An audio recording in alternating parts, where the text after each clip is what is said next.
अध्याय 2। डॉक्टर घोष का गुरुजी से परिचय। चूँकि मेरा बेटा अब 2 साल का हो चुका था और उसने स्कूल जाना शुरू कर दिया था, इसलिए मेरे पास काफ़ी फुर्सत के पल थे।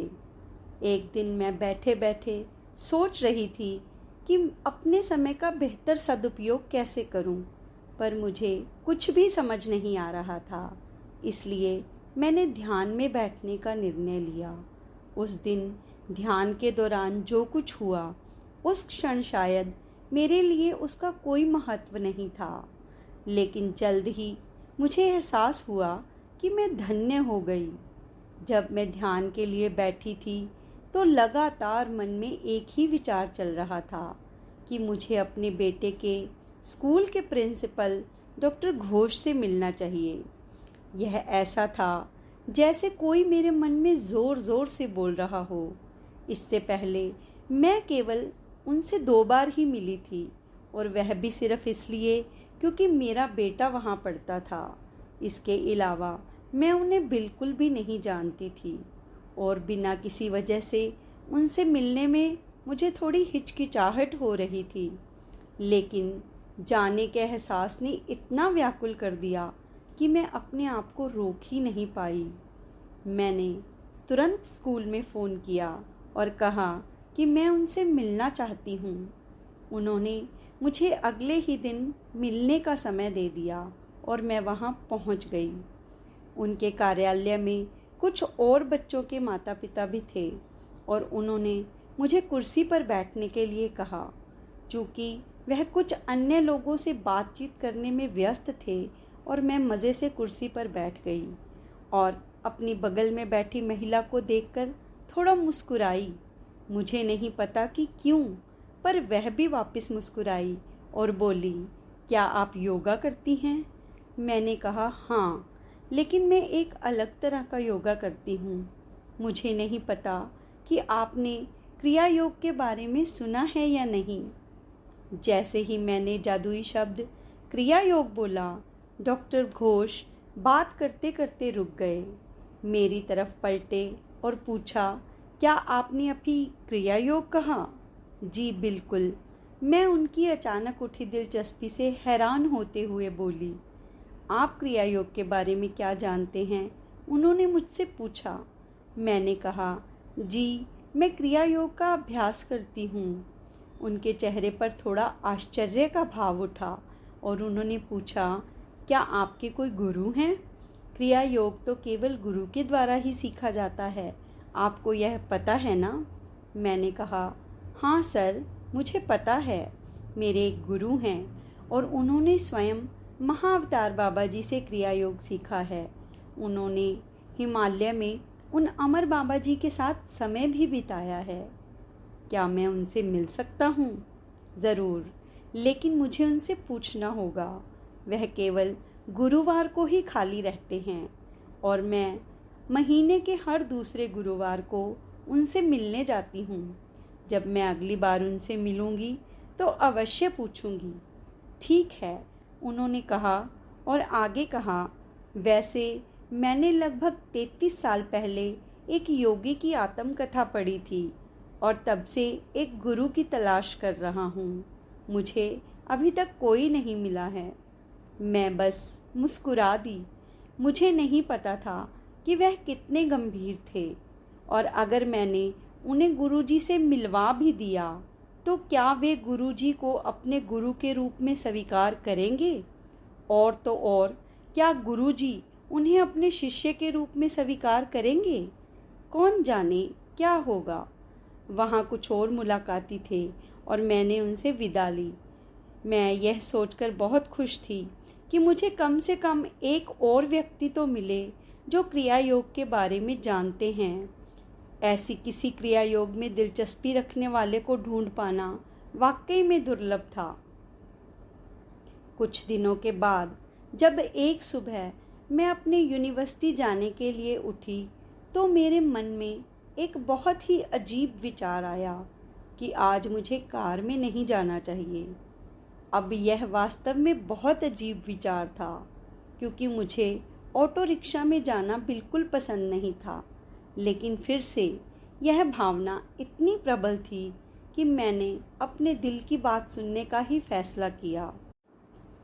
अपनी कार की ओर बड़ी लालच भरी नज़रों से देखते हुए और अजीबोगरीब दिशा निर्देश देने के लिए अपने दिल को धिक्कारते हुए मैं रिक्शा पकड़ने के लिए मुख्य सड़क पर बढ़ी। एक 6 सीटर गाड़ी रुकी और ड्राइवर ने मुझसे पूछा कि मैं कहाँ जाना चाहती हूँ। चूँकि 6 सीटों वाली गाड़ी बहुत कम दूरी तक ही जाती थी और फिर से ऑटो रिक्शा पकड़ना पड़ता था, मैं उसमें बैठने के लिए कोई ज़्यादा उत्सुक नहीं थी।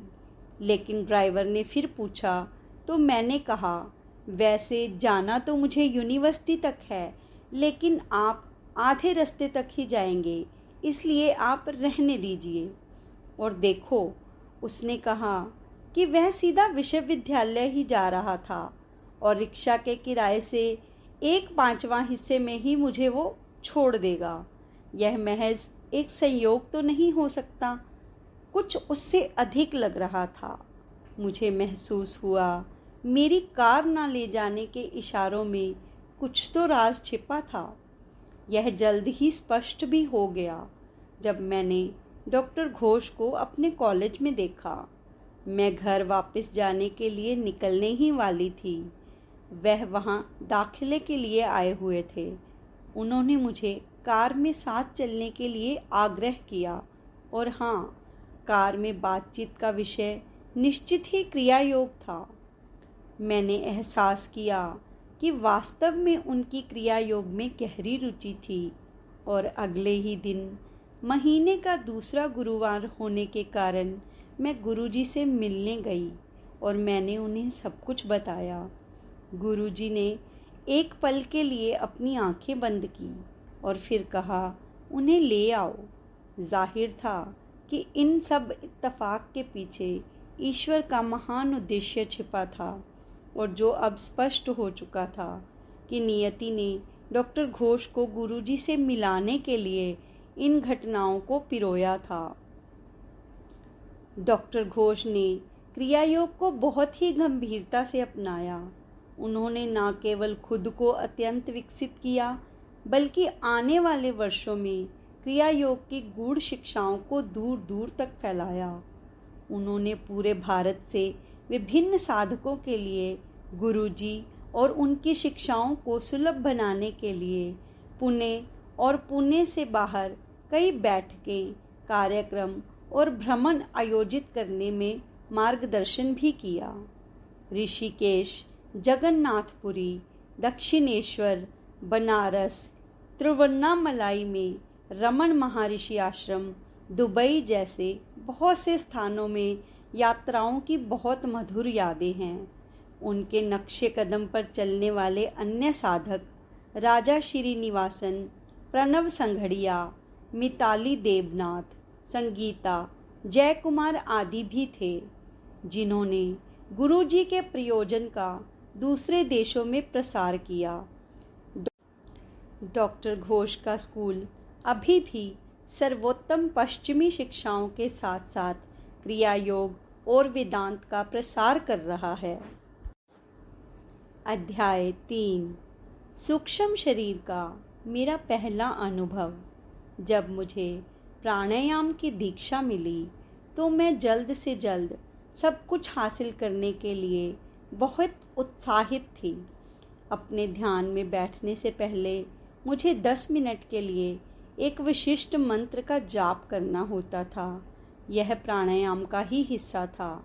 मैंने कहीं पढ़ा था कि यह मंत्र अत्यंत शक्तिशाली है और इसे कहीं भी और किसी भी समय किया जा सकता है।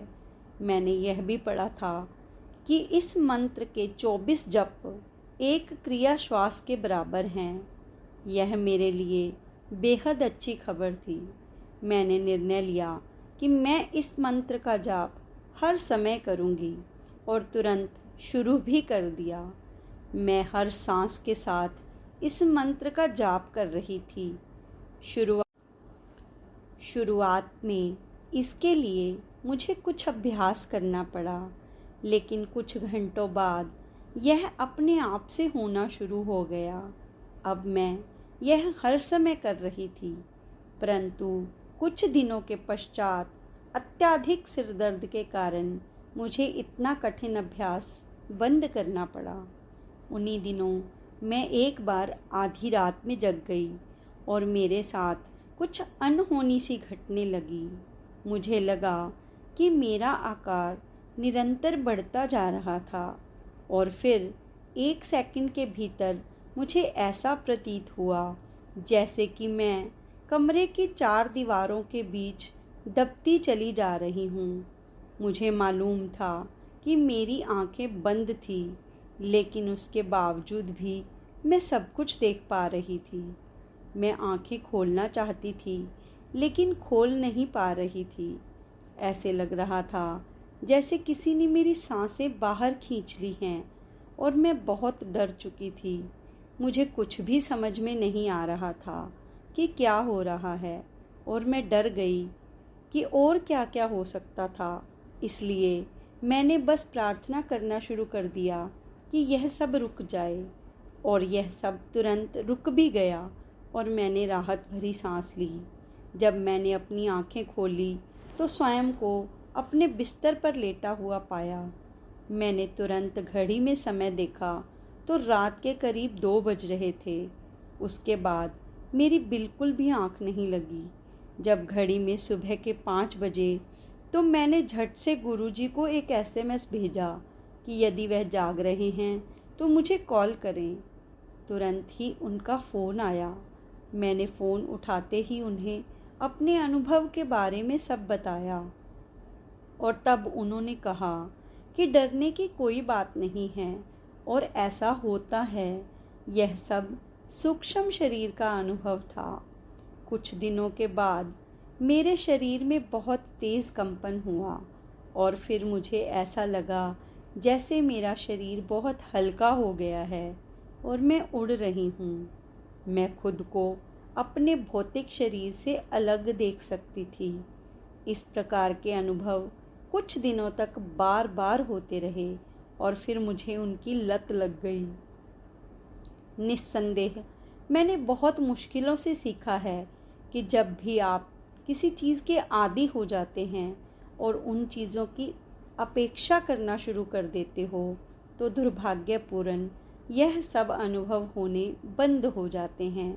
मानो आपको यह याद दिला रहे हों कि आप जिस मार्ग पर बढ़ रहे हैं वह आपको अपेक्षाओं और इच्छाओं से ऊपर ले जाएगा, फिर भले वह इच्छाएं सांसारिक ना भी हों। कुछ महीनों तक मैं हर दिन सूक्ष्म शरीर के अनुभवों को दोबारा से अनुभव करने का इंतज़ार करती रही, लेकिन हर बार निराशा हाथ लगी। फिर मैंने इस बारे में तवज्जो देना छोड़ दिया। अध्याय 4 मेरी दीक्षा होना। मुझे गुरुजी के पास जाते हुए 2 वर्ष से अधिक हो गए थे और मेरे जीवन के यह 2 वर्ष इतने मधुर थे मानो किसी ने दूध में शहद मिला दिया हो। वैसे तो सब कुछ पहले जैसा ही था, बाहरी तौर पर कोई बदलाव नहीं हुआ था, पर फिर भी एक अनदेखा सा बड़ा बदलाव हो चुका था। यह मेरे भीतर का बदलाव था और इसके कारण हर चीज़ बहुत खूबसूरत प्रतीत होती थी और इससे भी कहीं अधिक खूबसूरत समय मेरा इंतज़ार कर रहा था। एक दिन मुलाकात के दौरान मैंने गुरुजी के साथ अपना एक विशेष अनुभव साझा किया जो मुझे ध्यान के समय हुआ था, जिसे सुनते ही उन्होंने इतनी स्नेहपूर्वक मुस्कान दी जो शायद मैं कभी नहीं भूल पाऊंगी। उन्होंने कहा, अब मैं तुम्हें क्रिया दीक्षा दूंगा। सचमुच आप मुझे क्रिया दीक्षा देंगे? और एक ही साथ मेरे भीतर खुशी और चिंता के भाव उमड़ पड़े। कब गुरुजी? मैंने पूछा। मेरी अगली छुट्टी वाले दिन, उन्होंने कहा। ठीक है, मैंने उत्तर दिया। मैंने अगले गुरुवार को उन्हें फ़ोन किया कि क्या वे घर पर हैं और क्या मैं उनसे मिलने आ सकती हूँ? उन्होंने बड़े प्यार से कहा, आ जाओ। मैं कॉलेज से कक्षा खत्म करते ही सीधे गुरुजी के घर चली गई। वह दोपहर का भोजन कर रहे थे और उन्होंने मुझे अपने साथ भोजन के लिए आमंत्रित किया। पहले तो मैं थोड़ा हिचकिचाई, लेकिन फिर मैं भोजन करने के लिए बैठ गई। वह भोजन अब तक खाए गए सबसे स्वादिष्ट भोजनों में से एक था। बस साधारण चावल और दाल और ढेर सारे घी वाली सब्जी अति स्वादिष्ट थी। भोजन के बाद गुरुजी अपने बैठक कक्ष में दीवान पर लेट गए और मैं माताजी, गुरुजी की पत्नी के साथ सोफे पर बैठ गई। मैं गुरुजी द्वारा सिखाए जाने वाले अगले चरण की प्रतीक्षा कर रही थी कि अचानक मुझे उनके खर्राटों की आवाज़ सुनाई दी। उस समय तक मैं उनके साथ इतनी खुलकर बातें नहीं करती थी और मुझे एहसास हुआ कि मैं शायद उनके आराम करने वाले समय में बाधा डाल रही हूँ। मैंने माताजी से कहा कि मैं चलती हूँ, लेकिन उन्होंने मुझे थोड़ी देर और बैठने के लिए कहा। कुछ मिनटों बाद गुरुजी जाग गए। मैंने पूछा, क्या अब आप मुझे अगला चरण सिखाएंगे? मैं उसी के लिए आई हूँ। मैं सिखाऊंगा, लेकिन आज नहीं।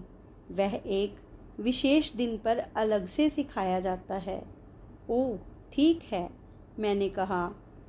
क्या मैं उस समय निराश थी? मैंने अपनी निराशा छुपाते हुए उनसे जल्दी विदा ली। अगले गुरुवार को उन्होंने मुझसे कहा कि वह मेरे द्वारा किए जाने वाले व्यायाम और प्राणायाम का अभ्यास देखना चाहते हैं। मैं प्राणायाम का अभ्यास करते समय बहुत घबराई हुई थी, सचेत थी और वह मुझे बहुत ध्यान से जांच रहे थे। मेरे मन में हजारों विचार उठ रहे थे और मैं उनके प्रति बहुत सचेत थी। मैं हर पल यही सोच रही थी कि वह पक्का यही कहेंगे कि मुझे अभी और अधिक अभ्यास करने की आवश्यकता है, क्योंकि 2 सालों के अभ्यास के पश्चात भी मेरा अपने विचारों पर कोई नियंत्रण नहीं था। जब मैंने प्राणायाम समाप्त किया तो उन्होंने मुझे कुछ गलतियां बताई जहां मैं ठीक से नहीं कर रही थी। मैं इस चरण को सीखने के लिए कम से कम 1 और वर्ष के अभ्यास करने के लिए बिल्कुल तैयार थी, ताकि मैं फिर से दीक्षा प्राप्त कर सकूं। लेकिन उन्होंने घोषणा की, तुम दीक्षा के लिए तैयार हो क्या? मैंने आश्चर्यचकित होकर कहा। यह अविश्वसनीय था। उन्होंने मुस्कुराते हुए फिर से दोहराया, तुम दीक्षा के लिए तैयार हो। मेरे लिए यह सच कुछ ज़्यादा ही अजीज था।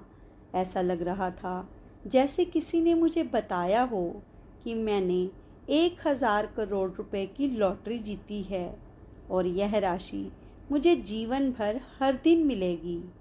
मैं उनके पैरों पर गिर पड़ी। फिर उन्होंने मुझे बीच में ही रोककर गले लगा लिया।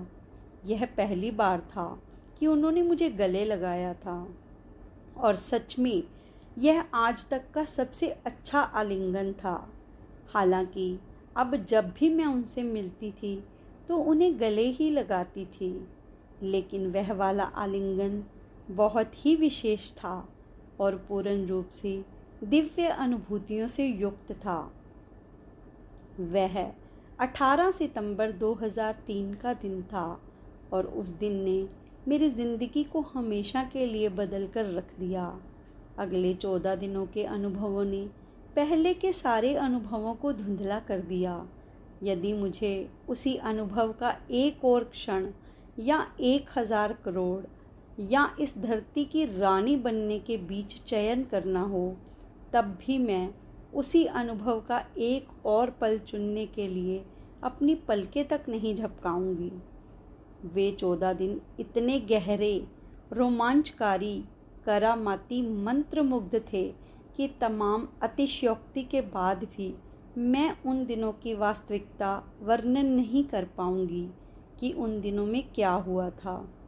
उन 14 दिनों में मुझे बिल्कुल भी भूख नहीं लगी, नींद भी नहीं आई और पूरे ब्रह्मांड से मुझे किसी चीज़ की ज़रूरत अनुभव नहीं हुई। मैं पूर्ण थी, तृप्त थी और दिव्य प्रेम से ओतप्रोत थी। उन दिनों में अपना सब कुछ स्वेच्छा से किसी को भी दे सकती थी।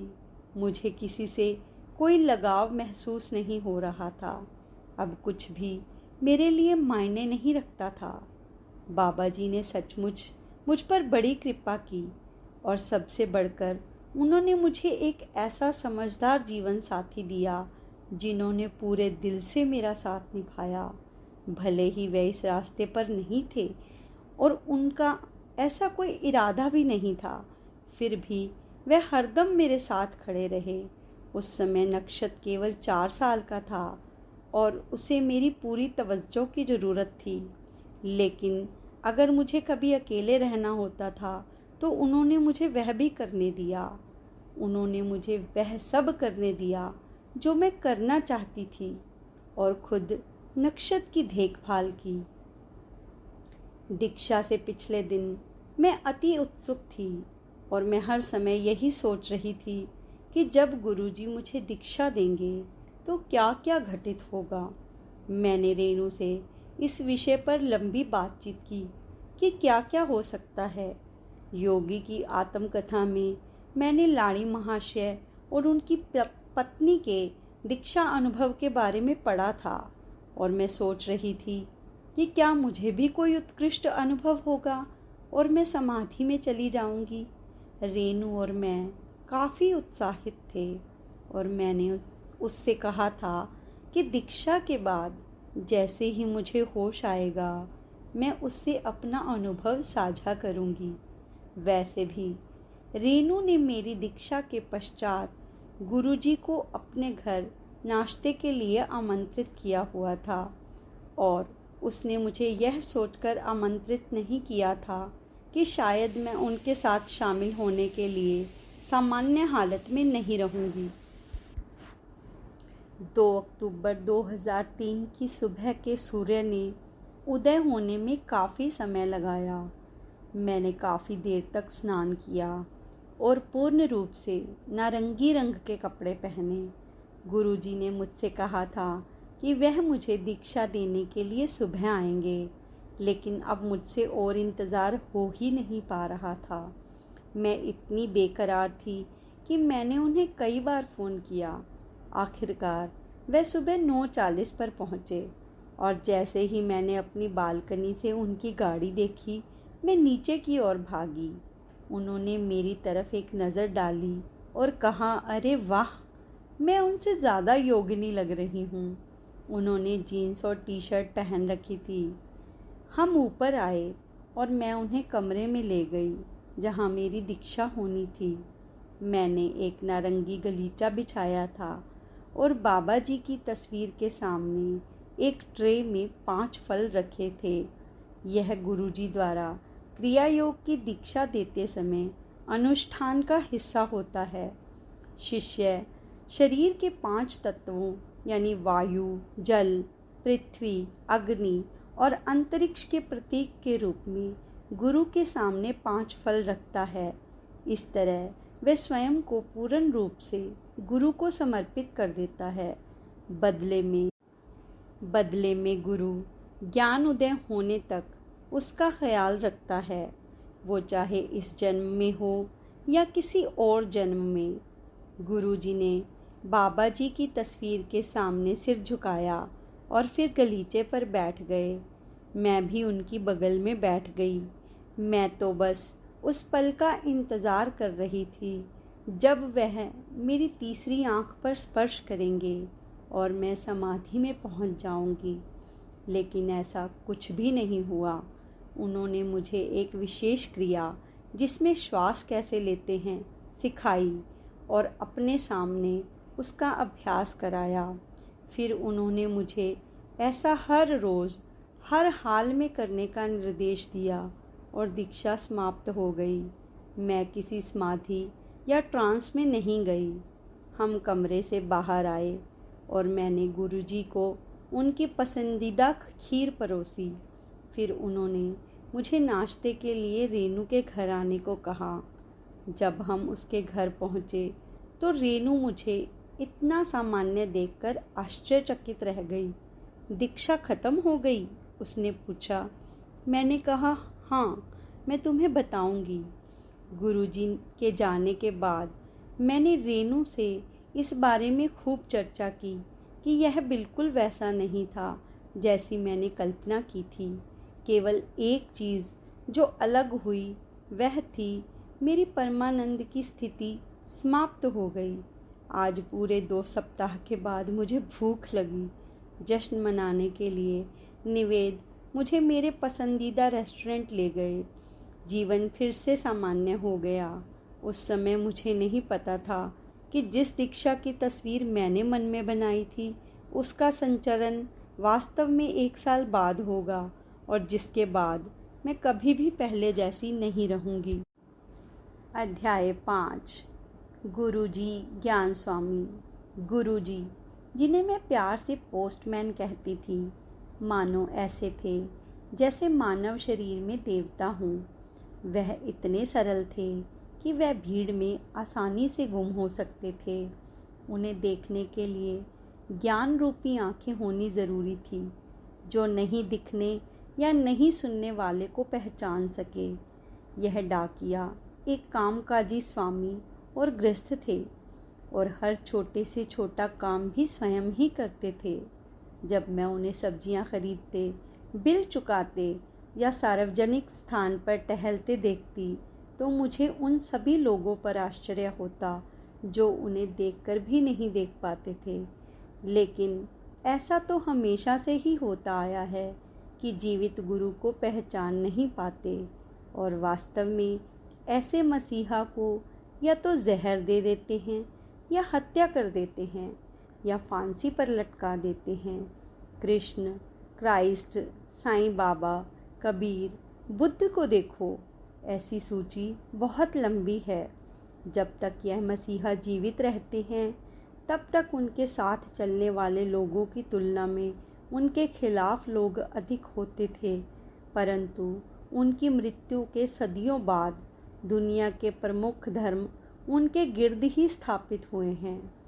मैं केवल अपने बारे में ही कह सकती हूँ और मैं ये ज़रूर कहूँगी कि मैं बहुत ही भाग्यशाली रही हूँ कि मैं एक जीवित गुरु के संपर्क में आई और इस अनुभूति से मैंने बेहद लाभ उठाया।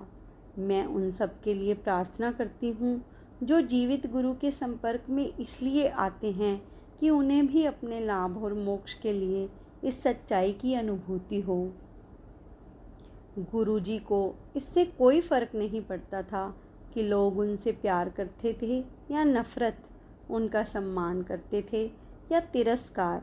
भला बताओ कि सूरज को क्या फ़र्क पड़ेगा यदि संसारिक प्राणी उससे दूर रहें और घरों के अंदर छिपने का निर्णय लें।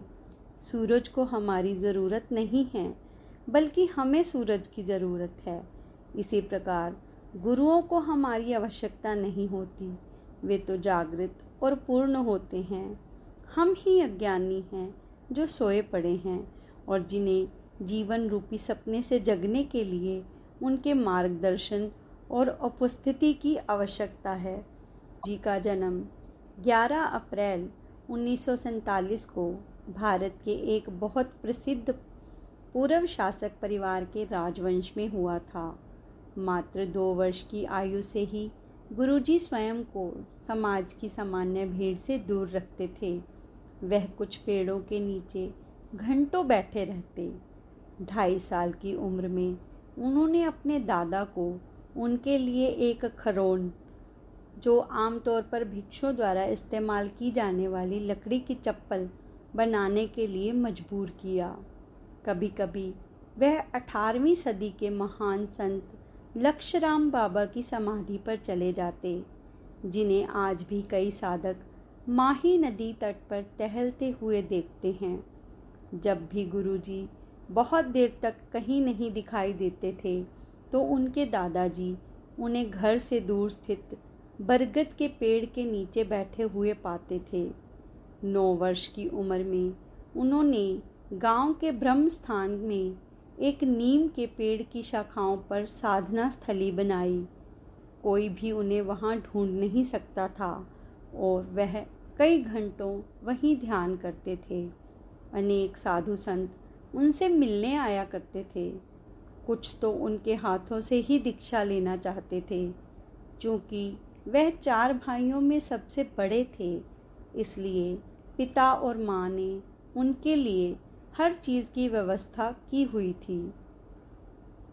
वह Bihar college of engineering Patna से इलेक्ट्रिकल इंजीनियरिंग कर रहे थे, जो गंगा नदी के तट पर स्थित है।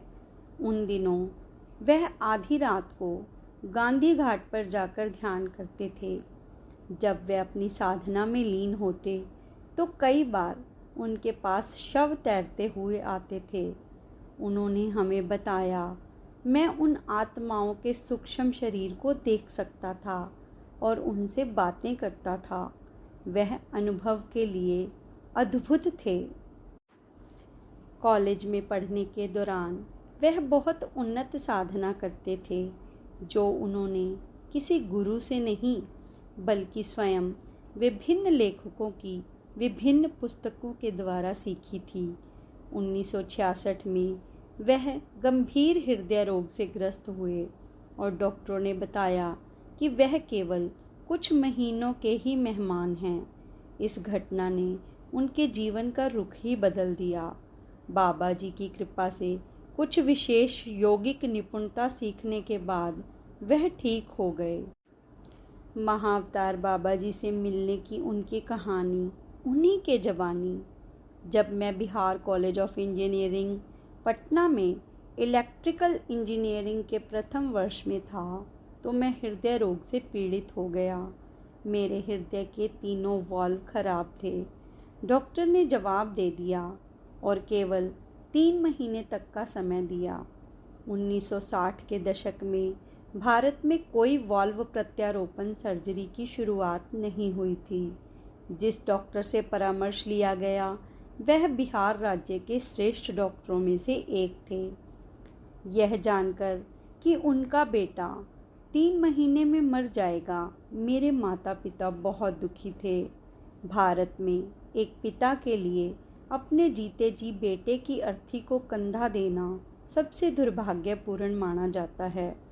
मैंने सोचा कि क्यों ना मैं अपने माता पिता और अन्य परिवारगणों के सामने मरने की बजाय घर से दूर चला जाऊं, ताकि उनकी यह उम्मीद तो बरकरार रहे कि शायद उनका बेटा एक दिन जीवित वापस आएगा। इसलिए बिना किसी को बताए मैंने अपना घर छोड़ दिया। मैं जिस गांव में रहता था वह भारत और नेपाल की सीमा के पास है। मैंने सीमा पार करके नेपाल में प्रवेश किया और तिब्बत की ओर गहरे जंगल की तरफ चल पड़ा। काफ़ी देर तक ऐसे ही चलते चलते मैं बहुत थक गया और शाम होते होते एक पेड़ के नीचे लगभग बेहोश सा होकर गिर गया। मुझ में आगे चलने या खड़े होने की बिल्कुल भी हिम्मत नहीं थी। मैंने लगभग यह मान लिया था कि यही मेरे जीवन का अंत है। अब यहाँ कोई मुझे बचाने नहीं आएगा। मैं या तो भूख से मर जाऊँगा या रात को कोई जंगली जानवर मुझे मारकर खा जाएगा। मैंने अपनी आंखें बंद कर ली और अपनी अंतिम सांसें गिनने लगा। लेकिन तभी एक आवाज़ सुनकर मैं चौंक गया। यह एक उस युवक की आवाज़ थी। वह साधु प्रतीत हो रहा था।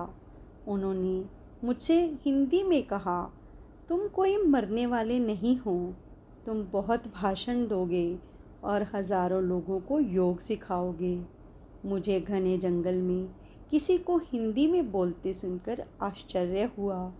मैं जिस क्षेत्र में था वह तिब्बत के पास था, इसलिए वहाँ के लोग या तो नेपाली भाषा जानते थे या तिब्बती भाषा, लेकिन यह युवा भिक्षु बहुत ही अच्छी हिंदी बोल रहे थे।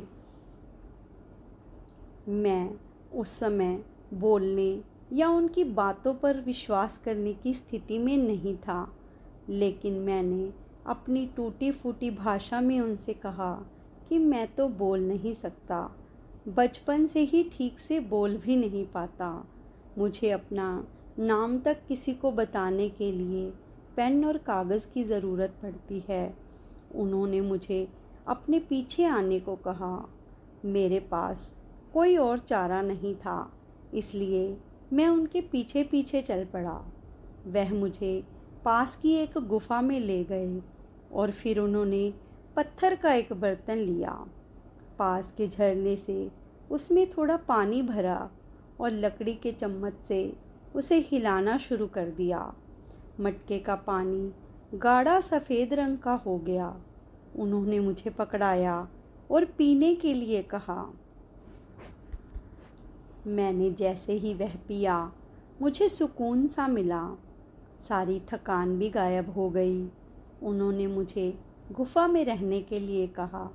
मैं वहाँ 3-4 दिन रहा। हर रोज़ वह मुझे वही गाढ़ा सफ़ेद पानी देते थे और मेरा स्वास्थ्य सुधरने लगा। कुछ दिनों के बाद उन्होंने मुझे वापस जाने के लिए कहा। मैं वहाँ से छोड़कर घर वापस आ गया। घर में हर कोई मुझे जीवित और स्वस्थ देखकर खुश था। मेरा हृदय रोग पूरी तरह समाप्त हो गया था। डॉक्टरों के लिए मेरा केस हैरान करने वाला था। उन्होंने कहा कि यह तो चमत्कार है। मैं कॉलेज वापस चला गया और अपनी पढ़ाई जारी रखी। इस समय मुझे उस युवा साधु के बारे में कुछ भी पता नहीं था। मैंने सोचा कि वह कोई ग्रामीण होगा जिसे कुछ जड़ी बूटियों की जानकारी होगी। मैंने भगवान को उन्हें भेजकर मेरी जान बचाने के लिए धन्यवाद किया। अध्याय 6। स्वामी विवेकानंद गुरुजी से मिलने पहुँचे। 1967 की गर्मियों में एक महान घटना घटी। गुरुजी का संपर्क महान स्वामी विवेकानंद से हुआ।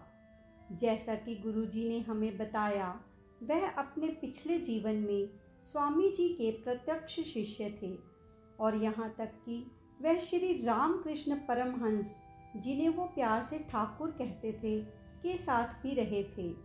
जब भी वह ठाकुर के बारे में बात करते थे तो बहुत भावुक हो जाते थे और कई बार तो वह समाधि में भी पहुंच जाते थे।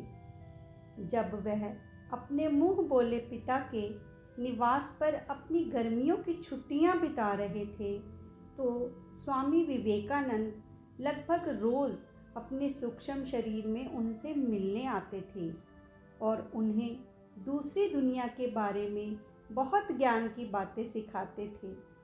जब भी स्वामी जी आते तो ज्ञान को अपनी बाई बाह में बहुत तेज कंपन महसूस होता। यह इस बात का संकेत होता कि वह आ चुके हैं। मृत्यु के बाद के जीवन के बारे में उन्होंने ज्ञान को बताया था। यह बिल्कुल वैसा ही विवरण था जैसा कि स्वामी युक्तेश्वर गिरी ने स्वामी योगानंद परमहंस को योगी की आत्मकथा में बताया था। उस समय ज्ञान स्वामी ने वह किताब नहीं पढ़ी थी। स्वामी जी ने ज्ञान को कई गुप्त योग की तकनीकें भी सिखाई। यह संपर्क लगभग 3 वर्षों तक चलता रहा। गुरु पूर्णिमा की रात को एक मज़ेदार घटना घटी।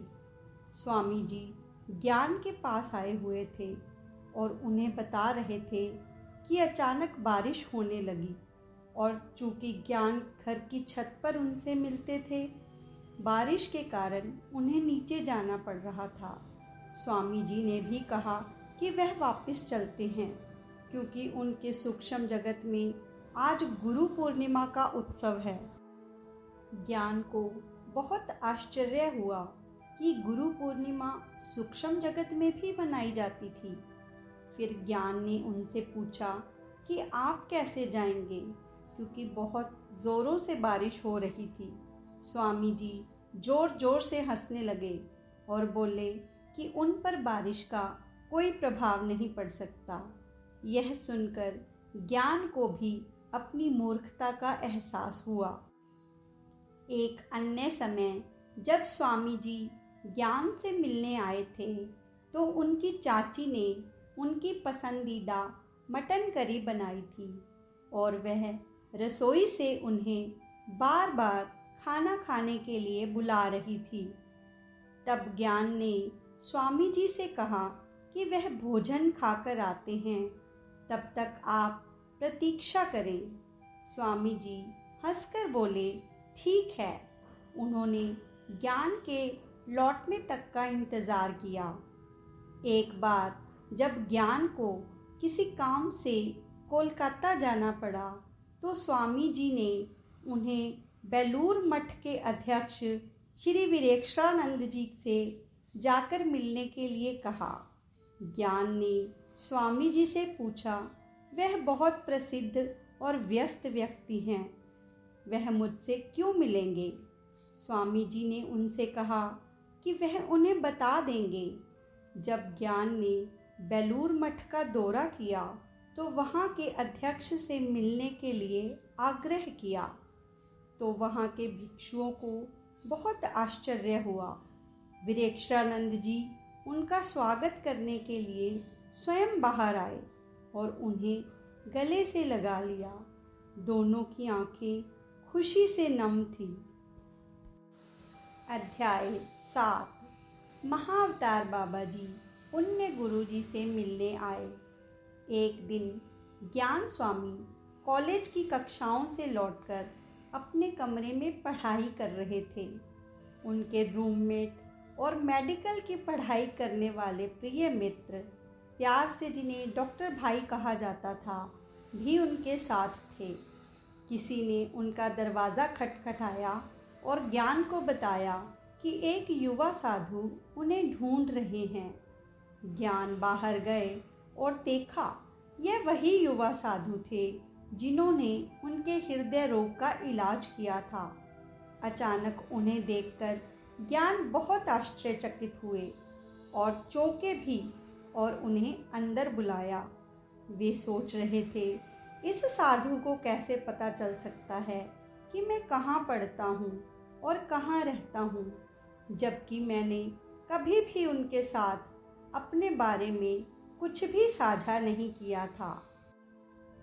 जबकि ज्ञान अभी भी इस साधु की अचानक उपस्थिति के बारे में सोच रहे थे, इस बीच युवा साधु ने अपने दोस्त से जाकर फूल लाने के लिए कहा। जैसे ही ज्ञान और साधु ने खुद को अकेला पाया, शांति की भावना ने ज्ञान की प्रारंभिक घबराहट को समाप्त कर दिया। उनकी उपस्थिति ज्ञान के मन में रहे किसी भी संदेह या अविश्वास को दूर करती हुई प्रतीत हुई। साधु ने कोमल स्पर्श से ज्ञान का हाथ पकड़ लिया। फिर भी तुम्हें विश्वास नहीं हो रहा कि मैं यहाँ हूँ? धीरे से बोले गए उनके शब्दों में गहराई थी जो ज्ञान की आत्मा में गूंजती थी। साधु ने उन्हें भविष्य के लिए अनेक निर्देश दिए। इसी बीच डॉक्टर भाई फूल लेकर वापस आए और साधु ने दोनों को आशीर्वाद दिया। जितनी तेजी से वह आए थे उतनी ही तेजी से वह कमरे से चले गए। जब ज्ञान प्रस्थान कर रहे व्यक्ति के पीछे चल रहे थे तो उनके कदमों की आहट तीव्रता से गूंज रही थी। उनका हृदय साधु से और अधिक वार्तालाप के लिए उत्सुक था। साधु इमारत से बाहर गए, एक गली की ओर मुड़े और गायब हो गए। यह बिल्कुल अविश्वसनीय था। कोई आदमी हवा में कैसे गायब हो सकता है? ज्ञान ने उन्हें हर जगह तलाशा, लेकिन वह नहीं मिले। वो सड़क अब आश्चर्य की रहस्यमय भावना से रंगी हुई थी। ज्ञान ने अपने कदम पीछे खींच लिए। उनका मन और हृदय भावनाओं के बवंडर में घूम रहा था। आश्चर्य, भ्रम और एक साधु की उपस्थिति ने उन्हें गहरे तक छू दिया था। उस मुठभेड़ की स्मृति, रहस्य और मार्गदर्शन की एक किरण बनकर रह गई, जिसे ज्ञान अपनी पढ़ाई जारी रखते हुए हर दिन अपने अंदर रखते थे। और इनके विचारों में यह सवाल बना रहा, कोई आदमी हवा में कैसे गायब हो सकता है? उत्तर शायद असाधारण के कालातीत दायरे में निहित है, जहाँ वास्तविकता और धारणा के धागे एक नृत्य में आपस में जुड़ते हैं, जो ज्ञात की सीमाओं को तोड़ देता है। इस घटना ने उन पर इतना गहरा प्रभाव डाला कि इंजीनियरिंग की अपनी अंतिम परीक्षा देने के दिन वह मायावी साधु को खोजने के लिए एक अटूट खोज से प्रेरित होकर तुरंत हिमालय की यात्रा पर निकल पड़े। इस प्रयास में उन्होंने अपने परिवार को सूचित करने, संभावित परिणामों की उपेक्षा करने या भविष्य के कैरियर की संभावनाओं पर विचार करने का भी फैसला नहीं किया, जबकि उनके साथी आकर्षक नौकरी के अवसरों की तलाश में व्यस्त थे। वह आध्यात्मिक अन्वेषण के अपने अनूठे पथ पर दृढ़ रहे। बाद में हिमालय में उन्हें एहसास हुआ कि वह युवा साधु कोई और नहीं बल्कि महाअवतार बाबा जी थे और क्रिया योग में दीक्षित हो गए। इसके बाद वह बाबा जी और अन्य संतों के साथ हिमालय में 2.5 साल तक रहे और कई योग तकनीकें और अभ्यास सीखे। वह कुछ समय के लिए बाबा जी की टोली, उनके साथ चलने वाले शिष्यों का एक छोटा समूह में थे। वह हमेशा उनके साथ रहना चाहते थे, लेकिन उन्हें दुनिया में वापस लौटने, गृहस्थ की तरह रहने और क्रिया योग सिखाने का निर्देश दिया गया। उन्होंने बाबा जी से पूछा कि उनसे सीखने कौन आएगा। बाबा जी ने उनसे कहा कि साधकों को भेजना उनका काम है। बाबा जी से दोबारा पूछताछ करते हुए उन्होंने सवाल किया कि अगर वे वापस लौटेंगे तो उन्हें रोजगार कौन देगा। अपने इंजीनियरिंग परिणामों के बारे में अभी तक उसे कोई जानकारी नहीं है और कोई कार्य अनुभव भी नहीं है, तो उन्हें काम कैसे मिलेगा। बाबा जी ने शांत आश्वासन दिया कि सब कुछ प्रबंधित हो जाएगा। अध्याय 8। गुरुजी दुनिया में वापस लौटे। हिमालय से लौटने के बाद गुरुजी को लगभग जादुई तरीके से एक स्विस फर्म में नौकरी मिल गई और उन्होंने कुछ वर्षों तक काठमांडू, नेपाल में काम किया। फिर उन्हें जमशेदपुर की एक प्रतिष्ठित कंपनी में नौकरी मिल गई और वे बिहार लौट आए। बाबा जी के आशीर्वाद से जमशेदपुर में उनके मकान मालिक श्री वर्मा और उनकी पत्नी उन्हें अपने बेटे की तरह मानने लगे। कई बार श्री वर्मा और गुरुजी एक साथ ध्यान करते थे। एक दिन दोनों कुछ आध्यात्मिक विषयों, आत्मा की अमरता के बारे में चर्चा कर रहे थे। अचानक ज्ञान स्वामी ने कहा, पप्पा जी, मान लीजिए कि मैं पहले मर जाऊंगा तो मैं सूक्ष्म शरीर में आपके पास आऊंगा, और यदि आप पहले मरेंगे तो आप मेरे पास आकर बताएंगे कि भौतिक शरीर छोड़ने के बाद भी आप जीवित हैं। सेवानिवृत्त के बाद श्री वर्मा जमशेदपुर से रांची चले आए। एक रात के दौरान गुरुजी ने श्री वर्मा को 3 बार जोर जोर से पुकारते हुए सुना। वह अपने बिस्तर से उठकर यह देखने लगे कि आवाज़ कहाँ से आ रही है। तब उन्हें एहसास हुआ, ओह, ऐसा लगता है कि पप्पा जी ने अपना शरीर छोड़ दिया है और वह अपनी बात रखने के लिए मेरे पास आए हैं। सुबह उनकी मृत्यु की खबर आई। उनका पिछली रात निधन हो गया था। गुरुजी कर्मठ सन्यासी थे। उन्होंने अपनी आजीविका स्वयं अर्जित की। उनका मानना था कि एक सन्यासी को समाज पर बोझ नहीं बनना चाहिए उन्हें कई संतों ने व्यक्तिगत रूप से आशीर्वाद दिया था। श्री सत्य साईं बाबा, आनंदमयी माँ, श्री जय कृष्णमूर्ति, ओशो, श्री देवराह बाबा आदि। अध्याय 9, गुरुजी और लाल बाबा। गुरुजी के शब्दों में, लाल बाबा का जन्म वर्ष 1715 में भारत के गोरखपुर यूपी के पास एक बहुत अमीर ब्राह्मण परिवार में हुआ था। वे जन्मजात योगी थे।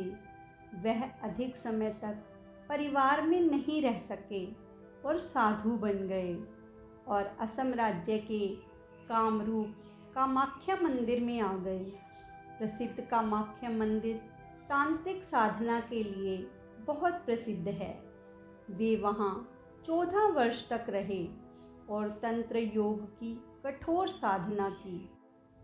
फिर उन्होंने कामरूप छोड़ दिया और हिमालय की घाटियों में आ गए, जहाँ अगले 14 वर्षों तक उन्होंने एक झील के पास विभिन्न गुरुओं के साथ राजयोग का अभ्यास किया और केवल जलकुंभी साग पर जीवित रहे, एक पत्तेदार पौधा जो ज़्यादातर उत्तर भारत और थाईलैंड के पानी में पाया जाता है, जहाँ वे कहते हैं कि यह सुबह की महिमा है। फिर अगले 14 वर्षों तक उन्होंने उन्नत गुरुओं के साथ कई प्रकार की योग तकनीकों का अभ्यास किया और केवल नोनी साग पर जीवित रहे, जो उत्तर भारत में पाई जाने वाली एक पत्तेदार सब्जी है और ज़्यादातर गरीब लोगों द्वारा खाई जाती है। योग में उच्च स्थिति प्राप्त करने के बाद वे भारत के कोने कोने में घूमने लगे। 1857 के दौरान जब पहला भारतीय स्वतंत्रता आंदोलन शुरू हुआ, तब वह एक वयस्क सन्यासी थे। उन्होंने पुणे में बाजीराव पेशवा, झांसी में महारानी लक्ष्मीबाई और बिहार के जगदीशपुर में वीर कुंवर सिंह से मुलाकात की और सभी को प्रोत्साहित किया। समय बीतता गया और बाबा चलते फिरते रहे। उन्होंने कोई आश्रम नहीं बनाया था जहां वे कुछ समय रुक सकें। भारतीय स्वतंत्रता आंदोलन के दौरान उन्होंने पंडित मदन मोहन मालवीय, पंडित मोतीलाल नेहरू और अन्य कई लोगों को आशीर्वाद दिया। जब पंडित मोतीलाल नेहरू को कोई समस्या नहीं हो रही थी, तो वे श्री मालवीय जी के साथ बाबा जी के पास आशीर्वाद लेने आए। बाबा उन्हें हिमालय में अपने गुरु के पास ले गए। 9 महीने के बाद पंडित मोतीलाल को एक पुत्र का आशीर्वाद मिला, जिसका नाम बाद में जवाहर रखा गया और वह स्वतंत्र भारत के पहले प्रधानमंत्री बने, प्रसिद्ध पंडित जवाहरलाल नेहरू। जब मैं वर्ष 1977 में MS टाटा मोटर्स जमशेदपुर से जुड़ा, तो स्वाभाविक रूप से कई आध्यात्मिक व्यक्ति मेरे पास आने लगे। उनमें से एक श्री RP सिन्हा, श्री राम पदार्थ सिन्हा थे, जो लाल बाबा के शिष्य थे। उन्होंने मुझे बाबा के बारे में बहुत सी बातें बताई। श्री RP सिन्हा अपने पिछले जन्म में भी बाबा के शिष्य थे। बाबा उसी शरीर में रहते थे। एक अन्य श्री हरिंदर सिंह थे, जिनके लाल बाबा पिछली 5 पीढ़ियों से पारिवारिक गुरु थे। लाल बाबा ने श्री RP सिन्हा से कहा था, जब भी तुम्हें मुझसे मिलना हो तो तुम किसी शिव मंदिर में जाओ और शिव को अपनी इच्छाओं के बारे में बताओ। वह मुझे तुरंत बता देगा और मैं तुम्हारे पास आ जाऊंगा। लाल बाबा 8 साल तक जमशेदपुर नहीं आए। कई लोगों ने सोचा कि उन्होंने अपना शरीर छोड़ दिया होगा। यह सावन, जुलाई, अगस्त का महीना था, जब लोग शिव मंदिरों में जाते हैं और प्रार्थना करते हैं। श्री RP सिन्हा अपनी प्रार्थना करने के लिए प्रसिद्ध ज्योतिर्लिंग वैद्यनाथ धाम, देवघर, जो अब झारखंड राज्य में हैं, गए। बिहार के सुल्तानगंज में लोगों को अपने बर्तनों में गंगा जी का पानी भरना पड़ता है और फिर वे इस पवित्र जल को भगवान को अर्पित करने के लिए लगभग 82 मील की दूरी तय करते हैं। वहाँ उन्होंने भगवान शिव से कहा कि वह अपने गुरु लाल बाबा से मिलना चाहते हैं और जब वह ट्रेन से जमशेदपुर लौटे तो अपने गुरु श्री लाल बाबा को अपने घर के गेट पर खड़ा देखकर आश्चर्यचकित रह गए। लाल बाबा ने उनसे कहा, देखो, मैं मोतीहारी, जमशेदपुर से लगभग 750 किलोमीटर दूर नेपाल सीमा के पास एक शहर से गुजर रहा था और भगवान शिव ने मुझसे कहा कि तुम मुझसे मिलना चाहते हो, इसलिए मैं भागा हुआ आया। अगले दिन मुझे बाबा के आगमन की सूचना मिली और मैं उनसे मिलने गया। मुझे देखकर बाबा खड़े हो गए और बोले, आओ आओ, तुम यहाँ हो, यह अच्छा है, तुमसे मिलकर बहुत अच्छा लगा मेरे बच्चे। उनके सामने ड्राइंग रूम में करीब 30 लोग बैठे थे। उसने सभी को कुछ समय के लिए बाहर जाने के लिए कहा और उसने मुझे केवल अपने साथ रहने के लिए कहा। फिर उसने मुझे दरवाजे और खिड़कियां बंद करने को कहा। मैं जानता था कि उसने मुझे पहचान लिया है। वह मेरे पास आए और अचानक अपने शरीर को बहुत उच्च स्तर के आध्यात्मिक कंपन के साथ प्रकाश से भरे एक ब्रह्मांडीय शरीर में बदल लिया। उन्होंने मुझ में कई दिव्य शक्तियों का संचार करना शुरू कर दिया और अंत में मुझसे कहा, लोग मेरे पास केवल सांसारिक इच्छाओं के लिए आते हैं, लेकिन आप एकमात्र व्यक्ति हैं जो मुझे समझ सकते हैं। इसलिए मैं अपने पास मौजूद हर चीज को दिव्य दे रहा हूँ, लेकिन सावधान रहना, इस शक्ति से किसी को नुकसान मत पहुँचाओ, केवल मानव जाति की मदद करो। मेरे धन्य बच्चे, मैं जब भी जमशेदपुर आऊँगा तो दिन में कम से कम एक बार आपसे ज़रूर मिलूँगा। तब से मैं इस दुनिया का उनका सबसे करीबी इंसान बन गया। हम जब भी मिलते थे तो उच्च आध्यात्मिक विषयों पर चर्चा करते थे। दिसंबर 1997 में वे जमशेदपुर आए थे। मैंने उनकी आभा देखी और माताजी से कहा कि लाल बाबा जल्द ही इस दुनिया को छोड़ देंगे, उनके जाने का समय आ गया है। और कुछ ही दिनों में उन्होंने जमशेदपुर से वाराणसी जाते समय अपना शरीर त्याग दिया। हालांकि अब वह अपने भौतिक शरीर में नहीं हैं, लेकिन सूक्ष्म रूप से वह लगातार मुझसे जुड़ा हुआ है। मैं उनकी दी हुई दिव्य शक्ति का उपयोग भक्तों के कल्याण के लिए करता हूँ। अध्याय 10। कुछ दिव्य दृष्टि और सपने। गुरुजी और मैं एक ऊंचे पेड़ से लटके हुए हैं। अपने बाएं हाथ से उसने पेड़ को पकड़ रखा है और दाहिने हाथ से उसने मुझे पकड़ रखा है। मैं नीचे शहर देख सकती हूँ। गुरुजी कहते हैं, यदि तुम चाहो तो पेड़ से नीचे चढ़कर जा सकती हो। यह पूरी तरह तुम पर निर्भर है। अगर तुम्हें मेरे साथ आना है तो मैं बहुत जल्द पेड़ को छोड़ दूंगा और क्षण भर के लिए मैं अपने परिवार और विशेष रूप से नक्षत्र के बारे में सोचने लगी। लेकिन अगले ही पल मैंने गुरुजी के साथ रहने का फैसला किया। मैं आपके साथ रहूंगी, मैं कहती हूँ।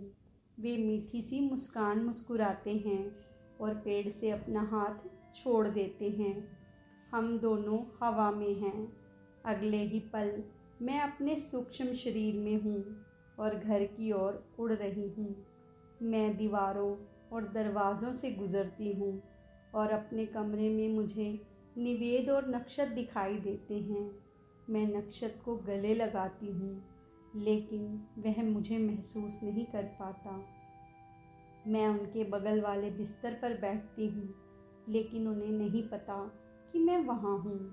लेकिन वे खुश हैं और मुझे पता है कि उनकी अच्छी देखभाल की जा रही है। मैं निश्चिंत होकर वहाँ से चली जाती हूँ। मैं सोकर उठ जाती हूँ। कितना ज्वलंत स्वप्न था। मैंने इसे साझा करने के लिए गुरुजी को फ़ोन किया।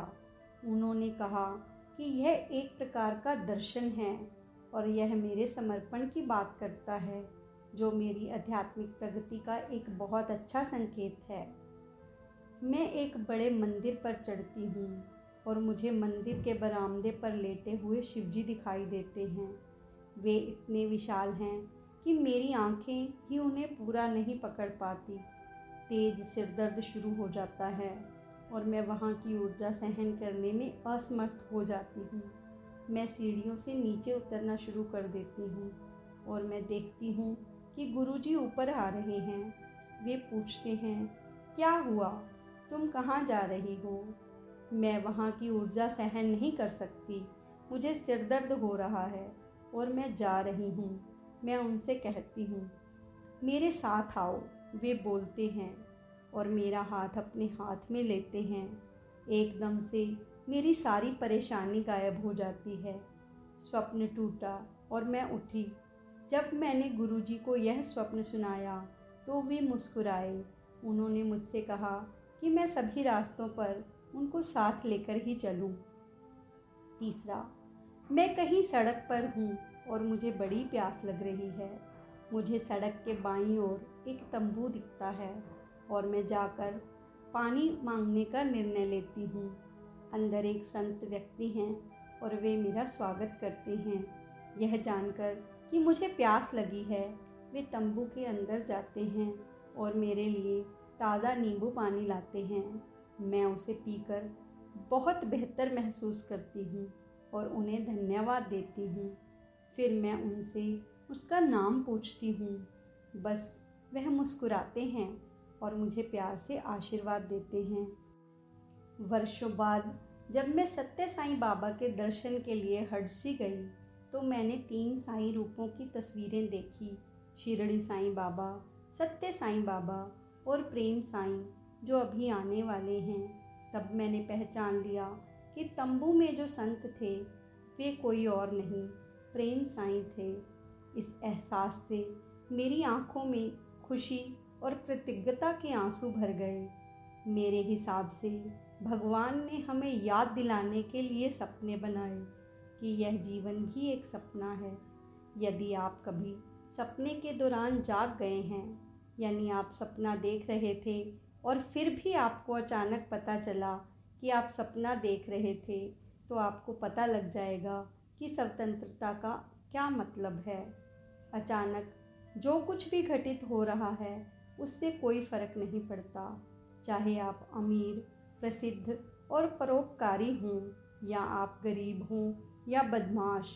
अब कुछ भी मायने नहीं रखता, क्योंकि आप केवल सपना देख रहे हैं और वास्तविकता पूरी तरह से अलग है। आप सपने के दौरान इस पूरी बेतुकी बात पर हंसेंगे और फिर चाहे सपना जारी रहे या आप उठ जाएं, सपने में जो कुछ भी होता है वह पूरी तरह से महत्वहीन है। एक तरह से मुझे लगता है कि अच्छा होने और बुरा होने के बारे में हमारी बीच जो भी बातें होती हैं वे बहुत ही तुच्छ हैं। वास्तव में कुछ भी अच्छा या बुरा नहीं है, यह सब कुछ बस है।